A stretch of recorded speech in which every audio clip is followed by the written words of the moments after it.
Welcome to the Real Estate Power Play Podcast, your launch pad for skyrocketing success in real estate investing. I'm your host, Gabe Rodarte, alongside Mark Monroe. We're ready to bring you transformative stories, groundbreaking strategies, and the insider secrets of real estate giants. Get ready to accelerate your investment journey and become a true power player in the world of real estate. Hey guys, what's happening? Welcome to the Real Estate Power Play Podcast. I'm here at the Commercial Academy event in Vegas this year, 2024. I have some good friends with me this whole trip, and I just want to introduce you guys to a lot of good friends that I've just ran into in commercial real estate, and just ask them questions on just the power of networking in commercial real estate and what it's done to transform their lives. So Sean, a little bit of background, just real quick. Yeah, sure. My name is Sean Martin. I'm originally from the Bronx, New York, now living out in Long Island in the suburbs of New York. And by trade, I'm a marketer, people person, and a connector. So it's pretty fitting that we're talking about, just networking and relationship capital. That's how me and my partner, Andy Salee, came together, which is a long story. I'll try to keep short, but You should tell the story. I will. I guess we'll get to that, right? Airport. Yeah. It's a fucking crazy story. But so I run a medical supply business, specifically durable medical equipment, post-orthopedic surgical supplies, in-home rehab equipment in New York. And, just running into a problem where you're finding that you're doing very well, but you're fighting the tide of heavy taxation, heavy overhead, and things like that. So you're always looking for angles as an entrepreneur and other avenues to dive into. Being part of Tony Robbins' Platinum Mastermind, I come across Andy Salee at Chicago O'Hare Airport on a layover on the way to one of our events. Basically, there was a snowstorm. We couldn't make it in. And Andy, I meet him on the line through another partner of ours. And all of a sudden, we're staying at his condo. And we spend 24 hours together, and we get delayed. We get delayed, and again. The next day's flight, scheduled to leave at 9 in the morning, and doesn't leave till 7 p.m. And all the while, we're circling the airport. There's no restaurants to eat at, and yeah. All right, so we're in the airport. This is a cool story, and I love this because we're in the airport, and he's New York, and I'm Iowa and Chicago. And this is what happens. He's like, I make good money, a lot of money, but I pay a lot of taxes. I was like, well, let's strategically get through that. So I would say my unique ability is relationship capital and seeing someone's needs and being able to attempt to help those. And that's been very rewarding. So we literally spent, 3 hours in the airport sketching out what you do to pay less in income tax. It had nothing to do about brick and mortar or buildings or anything. It was just a balance of adding value and creating net worth and passive income, do this, move that checker, move that checkmate, and we just had a great time. And then we spent the entire 10 days at, Tony Robbins' house in Sun Valley, Idaho. We broke away and did our dinners. We talked about our good times, bad times, ups, downs, left and rights, and we just connected, right? And then never a plan, did you? I don't know if you ever thought. Even the whole time we were there at the Tony It was Robbins just event, chit-chat, we were right? just getting to know each other as people. And one of the things that I've found, since we're talking about relationship capital, is I never lead with business. I try never to start with, what do you do? Like here, we're in a commercial, real estate setting, so that's gonna come up naturally. But for me, I want to know the person I'm speaking to. Right. And that's been that's been the thing that has driven me to heights that, I never thought that I could imagine. Is I actually enjoy connecting with people on a human level, and the business stuff takes care of itself. Yeah. And that's what happened with Andy and I. It was like, all right, we're both in this mastermind, so we know we want to better ourselves. We're in this airport, and he's telling me all about triple net leases and how he makes this, this thing work and pay no taxes. And that was a lifestyle of fascinating. freedom, too. The thing that we were Complete talking freedom. about is you want to be able to travel the world, and it's never in a situation where we want to trade time for money.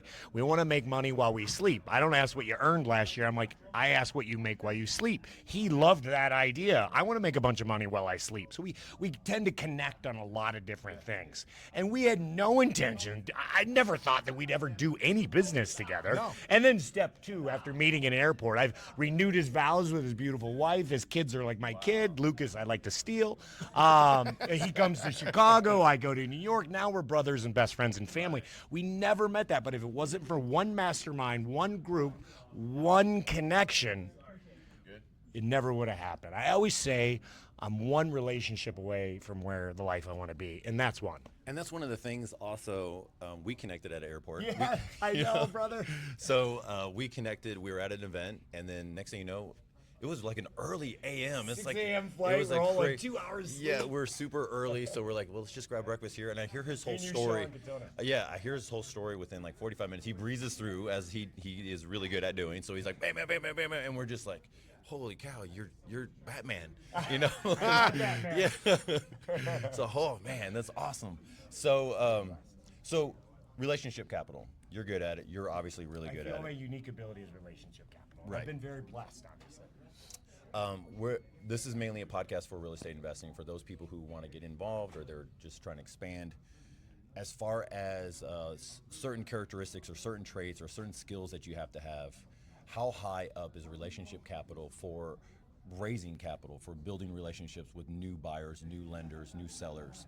How are you seeing that throughout your career? Because it's been 25-year career, something like that. My story is I've been buying real estate since 2002, so it's obviously 2024. So my first 23 years or 20 years, I never raised capital. I didn't do partners. I just bought real estate. So my first 100 million in assets is 100% myself, no partners, no syndication, no nothing. So I've just learned that since joining Commercial Academy. I joined in 2023 in February. I didn't know all this. So relationship capital is absolutely the most valuable. I just worked my ass off, saved up the 30% down.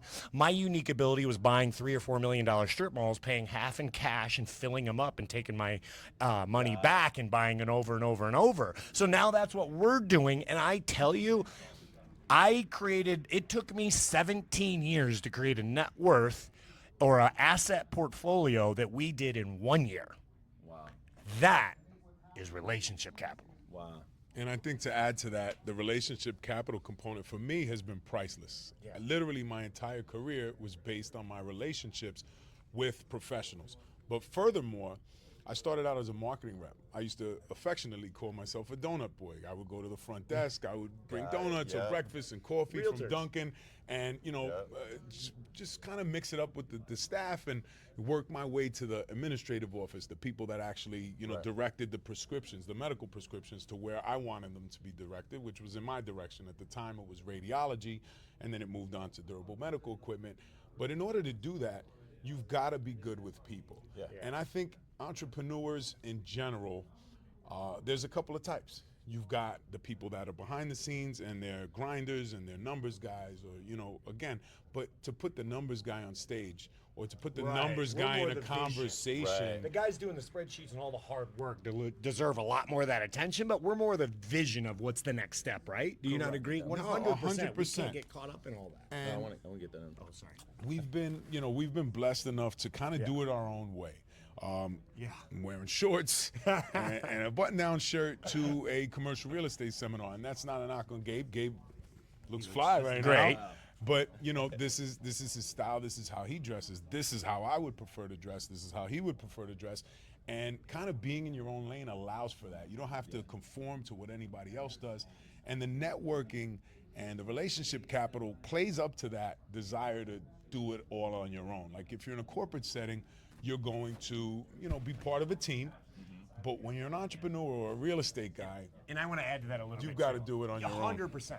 But the other thing I want to add to that is also when you partner with people, and we connected so much over those dinners or those 14 hours a day at Tony Robbins or Tony's, remember the plunge at 2 a.m. But the most important thing is our ability to connect on our values, our character, our integrity, our family, our driven, our self-respect, our confidence, our giving nature, and our ability to. We are so addicted to self-discipline and self-improvement. Like we're crazy, like getting the best shape. We joined another mastermind. Did you tell somebody you love them today? Did you give a homeless guy $20? We connect every day. Did you tell your brother, your cousin you love them? Did you help somebody? Did you teach someone? Those are the little things I think people forget, and him and I make each other extremely accountable, and whether it's 5 a.m. or midnight. He's mani pants sometimes. I'm a nice guy. And we are extremely like, who did you help today? Right. And I tell you, I went all in from, I started this I was 20 years old. For the first 20 years, 100% what? About myself. About myself. How do I get another Lamborghini, another house, another Ferrari, whatever it is, right? Another watch. When I changed that pivot and went all in with Tony Robbins Platt, you agree, you get in and you go, I want more houses, more cars, whatever. And you're like, no, my biggest goal and biggest dream is for everybody to have what we have. And that's a connection and a love and a family, and it goes beyond your wife and kids. And now your wife and kids are like mine. And I think that the fitness, the self-education, the hour and a half a day of mental education, and the faith and the family, people forget those. But I feel is the most important thing. People are your greatest resource, whether in business or in life. We can't do this on our own. No. Life is always going to knock you down. People need people. And it all starts with yourself. Nobody's going to lift you out of the rut. There's a lot of talk about mental health issues and things that they weren't as prominent years ago. And I think, again, from my humble opinion, it's the perspective and the perception that the person takes, right? If they believe that they're in this rut and they can't get out of it, guess what? It's like you start your day off and something bad happens to you. It's going to keep going down that route. Yeah. But if you start your day on your knees in prayer and in gratitude, guess what? You just It's tell me going the to other day, spiral. Are you getting on your knees every morning and night? Yeah. How many of your buddies are calling you and saying, did you get on your knees this morning? Did you get on your knees last night? And he's a big dude from New York. He's mini pants. And he's like, I need you to cry. I need you to get on your knees. And those are important Need things. you to let go. Right. And that's letting, hard. Letting I go. don't like any of it. Yeah, letting go of our egos.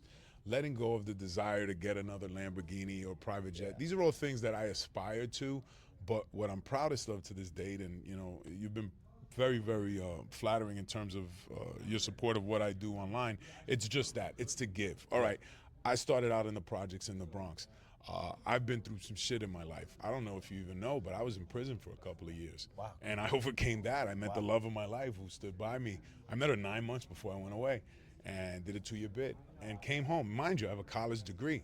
I was making 6 figures, so I'm hood fabulous already. Wow. But just the allure of the streets and having 1 foot in and 1 foot out, I got caught up.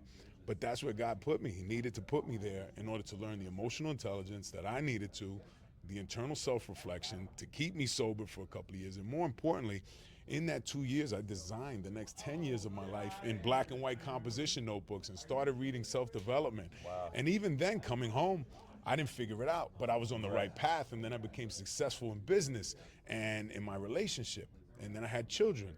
And all these things are a natural progression of struggle through life, but I just never gave up. And more importantly than all of that, I always believed. I believed from the time I was young that I was supposed to be doing big things. I wasn't relegated to living in the projects. I wasn't relegated to this square mile of lifestyle that, I saw growing up, and it's pretty glamorous. And there's a reason that hip hop is so popular, because the streets are fucking sexy. Yeah. And so many people get caught up in the streets when you're from them. And so many people are allured, they're fascinated by the street that aren't from them. But those are dangerous places to grow up, but they're also extremely valuable places to grow up. It's like an accelerated learning curve if you can make it out. But it spits up and swallows out more people than it lets go of. And I was very fortunate. So now my goal, ultimately, to answer your question, is to give back. So yes, successful medical business, awesome. Commercial real estate, fucking fascinating. But at the end of the day, for me to be able to go back and be an example and a mentor of good and what's possible, that's really where it's at. And that's about, relationship capital. This is one of the things that Andy helped me do just through a phone call. I was just going. Great phone calls, by the way. Going through certain things, just like these follow-up phone calls that happen whenever you could get them on the phone, right? Those things. And I want to tell you, obviously, one of my best friends and mentors, as we all know, is Dean Graziosi, and he always told me it's just you need somebody, because we're looking outside in a picture frame. Right. I need somebody to look inside from the outside, right? So I'm just looking outside into your picture frame, so it's easy to look at a couple of nooks and crannies and move this and do that, and it's so much better just to get a second or third eye on it. And I was grateful to get involved in it. Yeah, well, you can't see the picture while you're inside the frame. You're right, exactly. Yeah. And one of the things that you mentioned, though, and you brought it up, was just like, hey, listen, where you're going, I see where you're going, I see what you're doing, and you will have to leave these people that are your best friends. That was a hard conversation, that Gabe, was and really tough because I was like, these are some I of still my stand by closest that, guys but- they've helped me get here. Right, And that's you're one of going the to lose interesting friends. things. Yeah, as you transition, as you grow, and you get bigger, and you do other things, and you have your core 5, you have your core 10, and then that's really it. And so I was reading a thing. I don't know if it was here. I was reading a thing, and it says that you have 150. That was over here. That was Rafiq was sharing. Yeah. You have 150 people on that boat, right? And then you have your core 5. Were you guys there for the Rafiq presentation? Mm-hmm. And then you have your core 5, you have your core 10, you have these. And so I'm going, man, who's my 10 now? Yeah. I'm here at this other place. I'm doing these other things. Now I'm looking for someone else. And I'm like, okay.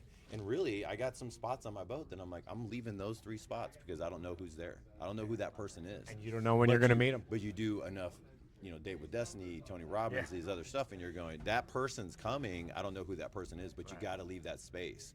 And I thought before it's an easy transition from an old space to like, okay, I know that space, but I was like, no, I need to leave that space open, even if it's for a year, right? Yeah. Even if, because I'm like, that just the fact that someone else is on that boat in that space in my life is holding that spot might be not preparing me for where I need to go. So even if that space is empty for a while, and then I got you guys in my life and some other people, and I'm like, okay, I know who's in there. I know who's coming up. So it's really interesting because I've come from a very similar place where I'm just, how I just grew up was very similar and just grinding my way through. I mean, I was a contractor. We were on houses. I was building houses and doing my own work. I mean, I've gotten dirty on all the houses. I know how to do them all. So, We flipped 1,000 houses in 2008 to 13. I get it. To build off what you said about holding space and coming from a background, and we all come from humble beginnings. I call him my trailer park Midwest brother from another. I'm from the projects in the Bronx. He's from the Midwest, and he comes from a trailer park. He's seen my trailer park. Now he's seen my home. Yeah, and that Very fortunate. is, to me, like, that's the win. You've overcome already so much financially. But then there's this and this that continues to hold you back. It's like, but I love these people. And, the people that you love the most, unfortunately, are not always destined to take the ride with you. So you mentioned space on a boat. And for the people that you love the most, you have to hold space. So we're in this group right now, and they use this term, hold space. So whether it can be your cousin, it can be your mother, it can be your father, it can be your wife or your husband. They don't necessarily have to subscribe to the shit you're subscribing to. Right. You're gonna go. You to can't these, change them. They gotta want to change themselves. and That's for sure. You change yourself.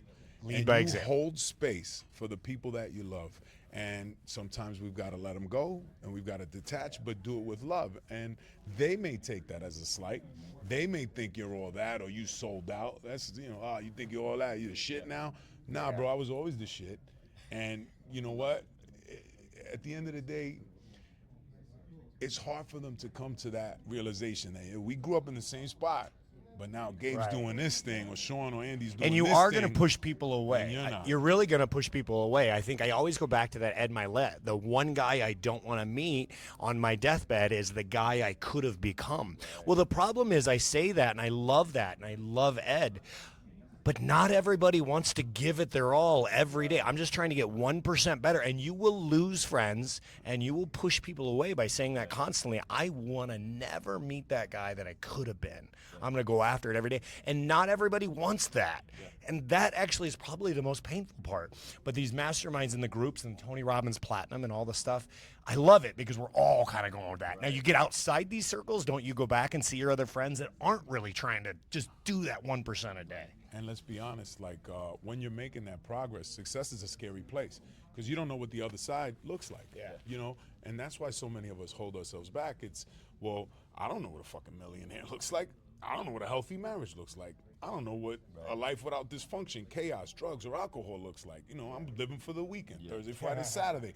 Like, what's it gonna look like getting sober? I got sober 2 years ago. My biggest fear was, what the fuck's my life gonna look like with no alcohol in it? Am I'm I the fun? big personality. Am I gonna be fun? Am I gonna be Am I able to fun? entertain these people? Are my friends going to like me? Dude, never been better in my life. Oh my Better God, shape, such a blessing. mentally clear, better relationship with my wife and my children, never been more present. But the fear of living a life that I was unfamiliar with, scary as fuck. And then eliminating the people that you love that you've spent the majority of your time with up to this point, it's hard, especially when you come from humble beginnings. It's fucking hard to let go of that belief system. And that's about identity shift. And that only comes through self-development, reading, working, and most importantly, bringing it full circle, the people that you surround yourself with. And that's where relationship capital comes in. It's not just a business thing. This year, from coming from Tony Robbins' Date with Destiny, this year is my year to, I call it courage to reinvent. I tell everybody, I'm like, look, I'm just reinventing myself. And if next year, I'll probably say that again. Okay? Yeah, that's hey, but always, you know what my hero is? It's me in 10 years. Yeah, so I'm just going, this is courage to reinvent, and it's courage to look at real estate differently, commercials, look at love differently, and the loves in my relationships and the people that are around me that have supported me to get here, right? Really courage just to be me, courage to be more healthy, courage whenever we stopped drinking alcohol a couple years ago, courage to see what that's like, and just the courage to go and put yourself out there, courage to go meet other people. Be honest, and and the more you do it, it's that 1%. And as I go about doing that, I can see that, I look at 1 year out, that Gabe that I'm going to be in 1 year out, and I look at the 10 year, and the 10 year scares the shit out of me. If my future doesn't scare me, we got a problem, because I better think bigger. So, but even my 1 year, I'm like, okay, this is what I'm going to look like in a year from now. What does that person do today? I always ask myself that, and we had a cigar. I'm like, if we're 1 year from today, and we look back and we say we crushed it, what does that mean? It's not just finance; it's relationships, it's love, it's faith, it's your bonds. It's your fitness, it's everything. There's so many pieces to that. If a year from today you crushed it, what does it look like? And let's diagram that, because whatever you want, I think you set that end goal and you just reverse engineer it. How do I get that 1 year? When you say in 1 year, I say I crushed it. Okay, every day let's wake up and go through those goals. You said that before to me about saying, hey, look, this is what you and Dean did when you guys were buying houses. This is what your guys' end plan was and how many houses you wanted to acquire. And then you guys just started backing and say, okay, now we know what we have to do. That's the end goal. Let's reverse engineer it. Say even you do a 2 or 3 or 4 year goal, let's boom. And it just takes off the stress and the anxiety, because it's like, I'm not too bright. So I want to make everything super simple and boring. I'm very a base hit guy. So let's just make it as simple as can be. So that's what we've done. Got it. Just to close out, guys, thanks a lot for doing this. What is one good takeaway for commercial investing for those who are getting involved or just want to expand their portfolio or just really learn something new? We're talking about relationship capital. What is something that's like a good takeaway that you can just share with a crowd of people that are growing? I'm going to say that our biggest obstacle transitioning into any new field is ourselves, and it's our mindset. It has nothing to do with a technique. Obviously, getting yourself in the room, surrounding yourself with people that are doing what it is that you want to be doing. So I'm in the commercial academy real estate room right now because I want to do more commercial real estate. I found Andy at an airport going to a Tony Robbins event, and he had an opportunity, and I took a chance on myself and invested in it.